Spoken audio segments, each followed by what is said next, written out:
নমস্কার বন্ধুরা, আমি আজকে করব পটল চিংড়ি। এই দেখো, পটল একটু কেটে ধুয়ে পরিষ্কার করে তারপর নুন আর হলুদ দিয়ে একটু ভেজে নিয়েছি, ওটা তোমাদের দেখালাম না। আর টমেটো নিয়ে নিয়েছি আর চিংড়ি মাছ।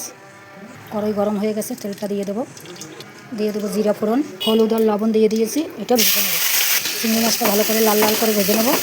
দেখো কত বড় বড় চিংড়ি মাছ, পুরো লাল লাল করে ভেজে নেবো চিংড়ি মাছগুলো। চিংড়ি মাছ ভাজা হয়ে গেছে, দিয়ে দেবো টমেটো, আদা বাটা, জিরার গুঁড়ো, হলুদ গুঁড়ো, দিয়ে দেবো লবণ। ভালো করে কষিয়ে নেবো, যত মশলা কষাবো খেতে ভালো লাগবে, অসাধারণ লাগবে খেতে। চিংড়ি মাছ দিয়ে পটল তরকারি খেতে দারুণ লাগে।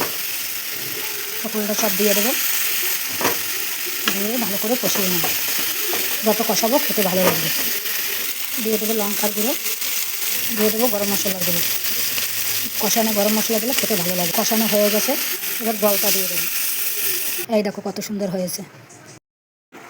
এই দেখো চিংড়ি মাছ দিয়ে পটল তরকারি প্রায় হয়ে এসছে। মিষ্টি দিয়ে দেবো, ঘি। এই দেখো চিংড়ি মাছ দিয়ে পটল তরকারি পুরো রেডি। ভিডিওটা ভালো লাগলে সাবস্ক্রাইব করবে।